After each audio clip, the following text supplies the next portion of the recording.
Alors d'abord, je voudrais remercier l'équipe du Change Management, remercier évidemment Dominique Maine, qui est mon président et qui m'a entraîné dans cette aventure, et puis vous dire que je suis très heureuse d'intervenir aux côtés d'Anne-Marie, qui m'a accueillie quand j'ai pris mon poste, et qui a été finalement pour moi aussi ma première interlocutrice au sein du ministère. J'étais très heureuse de la retrouver à ce moment-là, parce qu'on s'était vu une première fois, et donc du coup, voilà, je suis très contente qu'aujourd'hui, elle soit présente.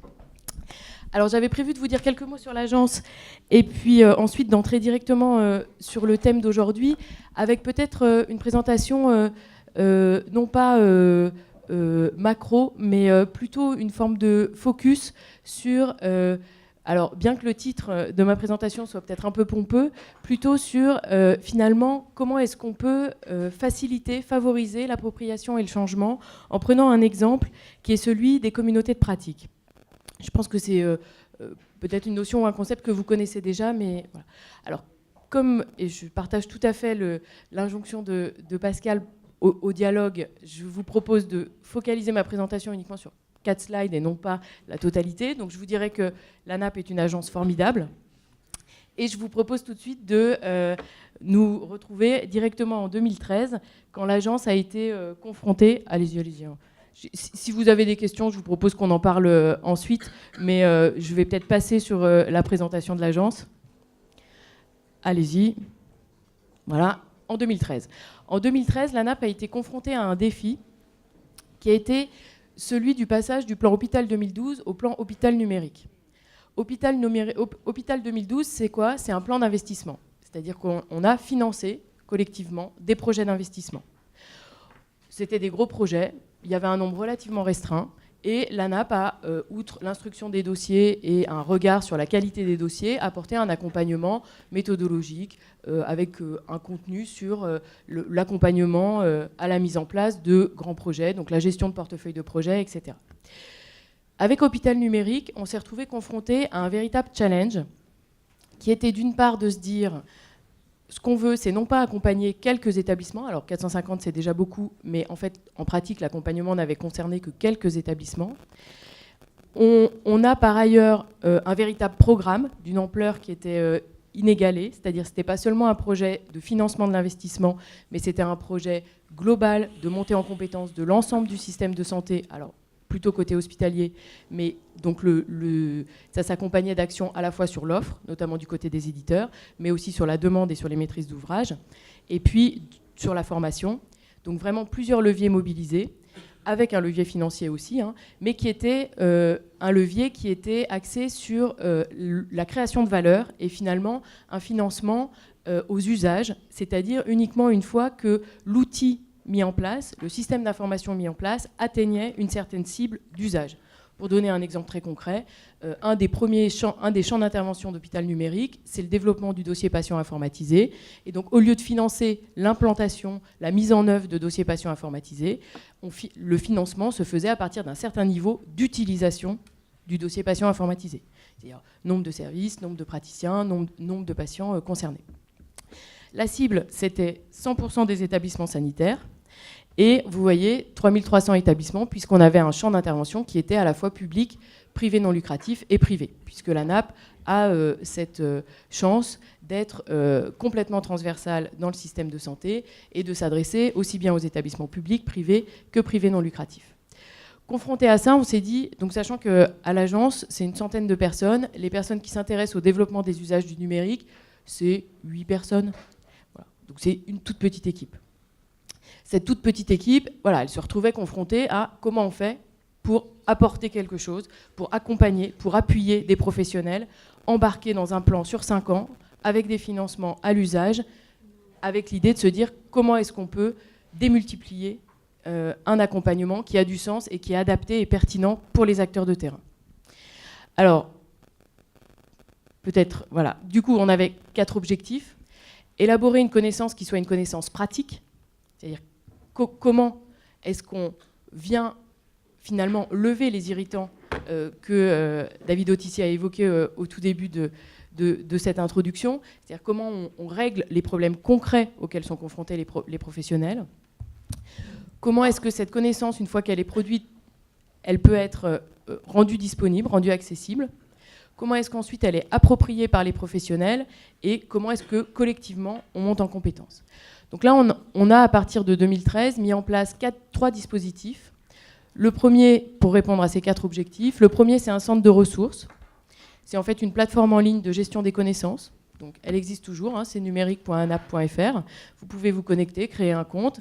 Vous avez l'ensemble des ressources aujourd'hui existantes sur le sujet et vous verrez qu'elles sont nombreuses, qui sont organisées avec un système de recherche avancé qui vous permet de trouver les éléments qui vous correspondent. C'est-à-dire que si je suis directeur des systèmes d'information ou si je suis cadre soignant, la recherche est contextualisée et donc vous ne trouvez pas les mêmes résultats, en tout cas en termes de priorisation. Vous avez bien sûr accès à tout, mais la recherche peut être ce que j'appelle moi une recherche située en fonction de votre contexte. Et puis ensuite, surtout, et c'est là-dessus que je voudrais me focaliser, on a créé un réseau de professionnels avec un cœur de réseau qui était ce qu'on a appelé les experts. Les experts, c'est une vingtaine de personnes qui étaient non pas des experts théoriques, mais des experts expérimentés, c'est-à-dire des gens qui avaient pratiqué des grands projets d'informatisation, qui n'étaient pas seulement des directeurs des systèmes d'information, puisqu'il y avait bien évidemment des médecins et des gestionnaires. L'enjeu était effectivement d'avoir l'ensemble de la vision du processus au sein de ce groupe, et qui avait pour mission, finalement, de produire, de répondre aux besoins qui émergeaient du terrain et qui étaient remontés notamment par le réseau de professionnels qu'on a appelé les ambassadeurs hôpital numérique, qui étaient une centaine de professionnels qui ont été en quelque sorte labellisés ambassadeurs ANAP ou ambassadeurs hôpital numérique, avec lesquels on avait systématiquement une convention avec un deal très clair. On vous fait monter en compétences, on vous accompagne, on vous donne accès à une expertise, une expérience qui est celle des experts, facilitée, et en retour, en échange, il y a une mission de diffusion, de capitalisation, de veille, de remontée des difficultés, mais de construction finalement d'un réseau qui puisse par capillarité diffuser un certain nombre de connaissances qui ont été élaborées, et donc participer à l'appropriation et à la diffusion des connaissances. La communauté de pratique, c'est au-delà de ce premier cercle, de ce premier réseau, c'est l'ensemble des gens qui souhaitent participer et qui s'investissent dans finalement ce qu'on pourrait appeler un don contre don, c'est-à-dire un investissement dans le dispositif global. Alors ça prend la forme de discussions sur notamment le forum en ligne, mais aussi de groupes d'entraide thématiques, c'est-à-dire la capacité à créer des petits groupes au sein de ce réseau qui, sur un sujet précis, vont se dire « mais moi, comment fait mon voisin ? Est-ce que je peux tester une solution dans une démarche sur un temps relativement court, avec une relation de confiance, avec des pairs ?» en fait. Et donc c'est toute cette relation-là entre professionnels, de pair à pair, finalement, qui permet pour moi de gérer sans doute un certain nombre d'irritants, de redonner du sens au travail et de permettre à des professionnels de s'investir dans une dynamique qui est celle qu'eux-mêmes promeuvent et qui du coup facilite derrière l'appropriation et la mise en œuvre de changements qui peuvent être structurants. Alors aujourd'hui, qu'est-ce qu'on a ? On a un centre de ressources qui propose énormément de ressources et où on a quand même 130 visiteurs par jour, avec des gens qui reviennent, en moyenne 10 fois dans l'année. Une communauté de pratique qui est entre 200 et 300 membres, avec 8 groupes d'entraide thématiques. On en a un par exemple sur la prescription médicale informatisée. Donc en fait, c'est une vingtaine de personnes avec un leader, un animateur, et qui travaillent sur le sujet de la prescription médicale informatisée. Le réseau de professionnels, aujourd'hui, il fait, c'est ce que je vous disais, à peu près 25 experts et une centaine de professionnels, avec une formation. Et puis ces 3 dispositifs, finalement, sont en synergie les uns avec les autres. Alors, le début de la construction, ça a commencé en 2013. En 2017, on arrive à un certain niveau de maturité.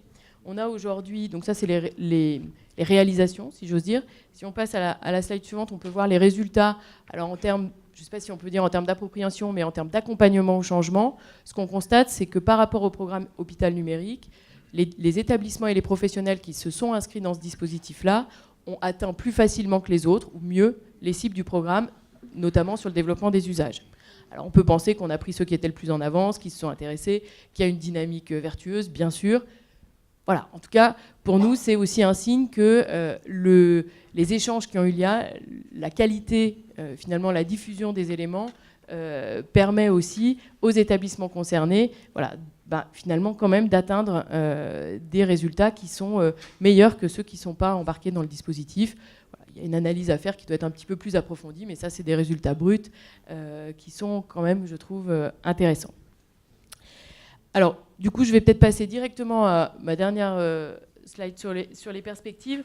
Vous dire un mot quand même sur ce qu'on en tire aujourd'hui. Alors voilà, il y a donc cette dynamique-là. Évidemment, nous, on a réagi à un challenge qui nous était posé en 2013. Il y a un sous-jacent théorique qui est celui de M. Wenger, qui est un chercheur américain, qui en 2001 ou 2002, alors la référence là est un peu ambiguë sur le sujet, mais a théorisé les communautés de pratique. Et aujourd'hui, c'est aussi tout ce qui concerne ce qu'on appelle aussi les réseaux apprenants ou les réseaux de professionnels. Et vous le voyez, vous avez un niveau d'intensité qui peut être différent entre le cœur de l'équipe. Donc là, c'est pour nous, par exemple, le groupe d'experts. Ensuite, le niveau ambassadeur. Et puis ensuite, le niveau communauté de pratique. Et puis après, le niveau lambda, quelqu'un qui, aujourd'hui, n'est pas impliqué dans nos dispositifs d'accompagnement. Ce qu'il faut noter, c'est d'une part que c'est quelque chose qui prend du temps, parce que c'est un système qui est basé sur la confiance, sur l'échange entre pairs. Donc il faut que chacun trouve quelque chose et donne quelque chose. Donc il y a une dynamique de ces groupes qui doit être entretenue, qui doit être... alors d'abord, il faut qu'il y ait une forme de dynamique auto-entretenue, puisque ce n'est pas nous qui créons la dynamique, mais donc dans le choix des personnes, dans la structuration, dans les rencontres. On a mis du temps à trouver les réglages fins qui permettaient, voilà, de lancer la dynamique de groupe et d'avoir un équilibre, par exemple, entre les rencontres en présentiel, les outils dématérialisés et l'alimentation par les professionnels eux-mêmes. Aujourd'hui, on a par exemple un forum qui est assez vivant, avec un nombre de posts qui est extrêmement intéressant et qui permet de traiter un certain nombre de sujets et d'en garder la trace, donc de capitaliser aussi sur des expériences locales.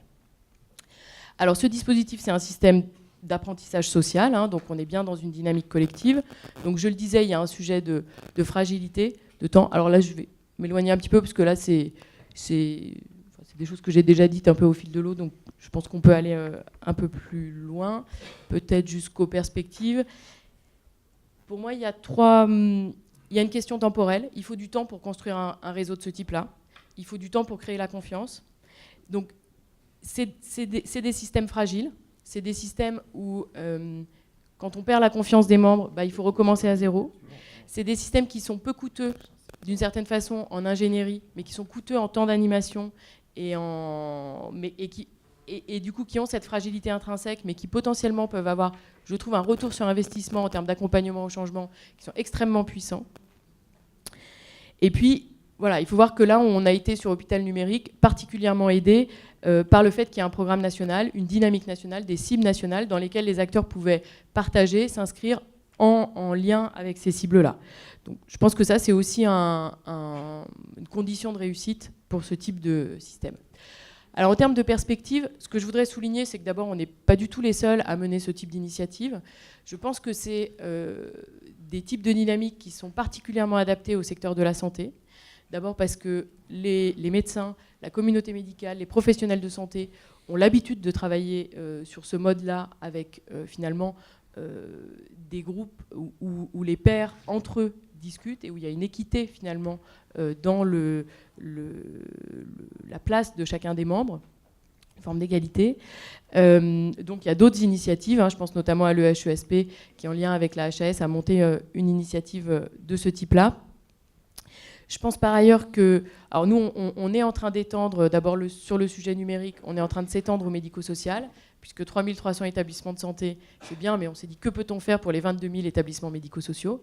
Donc c'est beaucoup plus lent, parce que le secteur médico-social est beaucoup plus dispersé, si j'ose dire. Les compétences sont beaucoup plus dispersées dans le système, et donc, mais on pense que ça peut marcher. D'autres thématiques. Et puis, évidemment, il y a d'autres types de réseaux de professionnels. Pour moi, un des enjeux, c'est aussi de favoriser l'appropriation des nouvelles du changement en passant par des liens beaucoup plus horizontaux qui soient notamment le pair à pair. Alors après, voilà, au-delà, mais c'est pour lancer la discussion, je pense qu'il peut y avoir...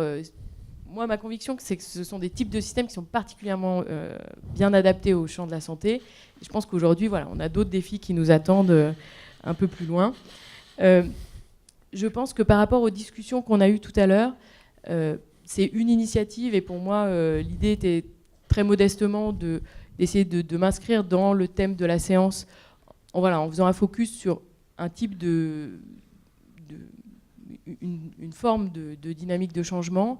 Je pense que c'est aussi un système qui permet un équilibre entre une dimension bottom-up, c'est-à-dire l'identification des attentes des acteurs, et une démarche top-down, puisque d'une certaine façon, en s'inscrivant dans un programme national, par exemple, on crée un cadre qui donne aussi aux acteurs de terrain les priorités, la dimension, le cadre dans lequel ils s'inscrivent, et qui permet d'articuler ces dynamiques locales et nationales de manière, me semble-t-il, intéressante.